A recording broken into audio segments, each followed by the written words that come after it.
पिछले बुलेटिन की शुरुआत करते हैं। बीजेपी प्रदेश कार्य समिति की बैठक नहीं होगी। 7 और 8 जनवरी को बैठक प्रस्तावित थी, लेकिन कल बीजेपी प्रदेश मुख्यालय में एक बड़ी बैठक प्रधानमंत्री की अध्यक्षता में हो गई और पीएम मोदी ने खुद यहां पहुंचकर सत्ता और संगठन की बड़ी बैठक कर ली है। लिहाजा अब कार्य समिति फिलहाल नहीं होगी और जो नई तारीख है, नई तिथि है, इसे बाद में घोषित किया जाएगा।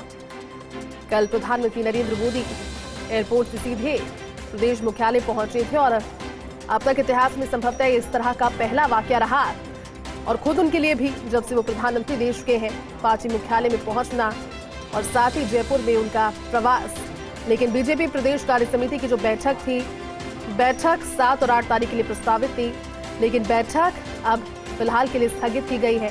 कारण इसके पीछे ये रहा कि बैठक में जिन मुद्दों पर चर्चा की जानी थी, वो प्रधानमंत्री नरेंद्र मोदी के नेतृत्व में कल वो चर्चाएं हो चुकी है और भाजपा दफ्तर प्रधानमंत्री पहली बार पहुंचे। करीबन 2.5 से 3 घंटे तक उन्होंने पार्टी पदाधिकारियों के साथ में संवाद किया। रात्रि भोजन के लिए राजभवन रवाना हुए और जब से लगातार उनके पहुंचने की तैयारियों को लेकर के अपडेट सामने आई थी, तैयारियों का काम किया जा रहा था, तैयारियों को अंतिम रूप दिया जा रहा था सुरक्षा के संबंध में भी। लेकिन भारतीय जनता पार्टी की संगठनात्मक मीटिंग कल उन्होंने ली और कार्यकर्ताओं को साफ तौर पर एक मंत्र दिया। उन्होंने कहा कि जनसेवक के तौर पर काम करना, जनता के बीच पहुंचना, केंद्र सरकार की राहत भरी योजनाओं को लोगों तक पहुंचाना और राहत के दायरे को बढ़ाना, ये सभी भारतीय जनता पार्टी चाहती है लोगों तक इस तरह का मैसेज पहुंचे। तो पीएम मोदी ने सत्ता और संगठन की बैठक ली, लेकिन इस लिहाज से इसे समझने की कोशिश कीजिए। लोकसभा चुनावों के नजरिए से अगर इसे देखा जाए, लोकसभा चुनावों में राजस्थान की भूमिका महत्वपूर्ण है। राजस्थान की 25 सीटें भारतीय जनता पार्टी के हिस्से में अभी हैं और आने वाले दिनों में लोकसभा में एक बार फिर से उस परचम को लहराया जाए, राजस्थान से मजबूती मिले, क्योंकि राजस्थान में अब डबल इंजन की सरकार है।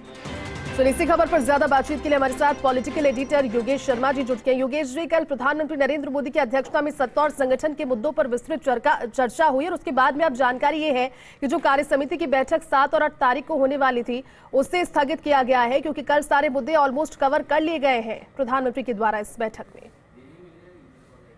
ये बात सही है जयती, और इससे बड़ी क्या बैठक हो सकती है कि एक प्रधानमंत्री अपनी पार्टी के राजनीतिक कार्यालय में 3 घंटे बिता दे और 3 घंटे से भी अधिक समय, और एक तरह से कहा जाए तो इससे बड़ी बैठक में क्या हो सकती है। सत्ता और संगठन दोनों के नुमाइंदे मौजूद थे और प्रधानमंत्री इस आत्मीय भाव से वहाँ मिले तमाम पदाधिकारियों से, विधायकों से, और आखिरी समय जब जाते वक्त भी उन्होंने पूरे बीजेपी प्रदेश कार्यालय का जो स्टाफ है, चाहे वो वहाँ पर स्टेनो है, लिपिक है, या फिर आगे कर्मचारी है, चतुर्थ श्रेणी कर्मचारी है, सभी से प्रधानमंत्री नरेंद्र मोदी को बीजेपी प्रदेश कार्यालय के मंत्री महेश शर्मा ने मिलवाया भी और साथ ही सभी का अभिवादन भी प्रधानमंत्री ने किया। और कड़ी सुरक्षा प्रधानमंत्री की रहती है, एसपीजी रहती है। इसके बावजूद बीजेपी के प्रदेश कार्यालय में जिस तरह प्रधानमंत्री नरेंद्र मोदी ने संगठन और सत्ता के नेताओं के साथ भोजन भी किया और एक संदेश उन्होंने उस बैठक में दिया, गुड गवर्नेंस का हो, चाहे अभी लोकसभा चुनाव को लेकर हो, चाहे राम मंदिर के निर्माण को लेकर हो, और पूरे अपने जीवन के संघर्ष को उन्होंने जिस तरह सबके सामने रखा, कैसे वो प्रधानमंत्री पद तक पहुंचे, कितना संघर्ष उनके जीवन में रहा, और एक सीख देकर वो राजस्थान के नेताओं को, बीजेपी के नेताओं को सीख देकर गए हैं। तो अपने आप में कार्य समिति ही मान लीजिए इसको, और अगर नई तिथि, क्योंकि कैलेंडर वर्ष होता है हर पार्टी का, उस कैलेंडर वर्ष में तमाम कार्यक्रम किए जाने होते हैं, चाहे कार्य समिति हो, चाहे कार्यकारिणी की बैठक हो जी। अब वो कार्य समिति की बैठक 7 और 8 को प्रस्तावित थी, लेकिन कल बड़ी बैठक बीजेपी प्रदेश कार्यालय में हो चुकी है। तो ऐसे में अब नई तिथि कुछ दिनों बाद घोषित की जाएगी।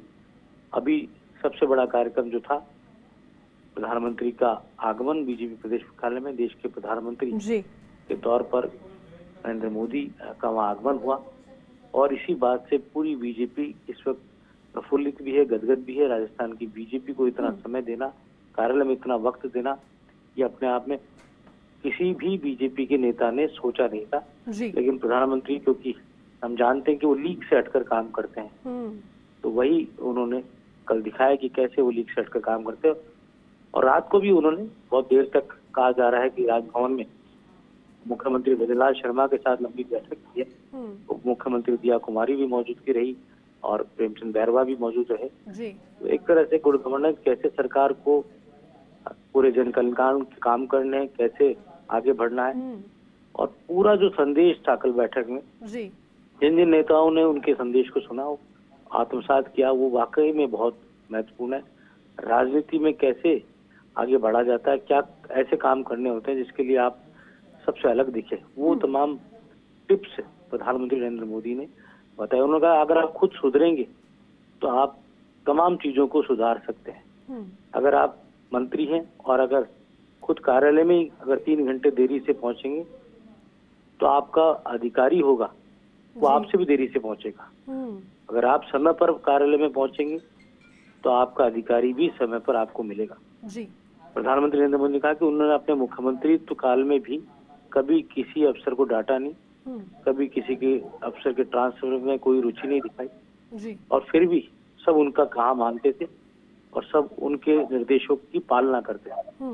तो ये गट्स जो होते हैं वो एक मिनिस्टर में, मुख्यमंत्री में, तमाम राजनेताओं में होने चाहिए कि किस तरह से आपको ब्यूरोक्रेसी को चलाना है।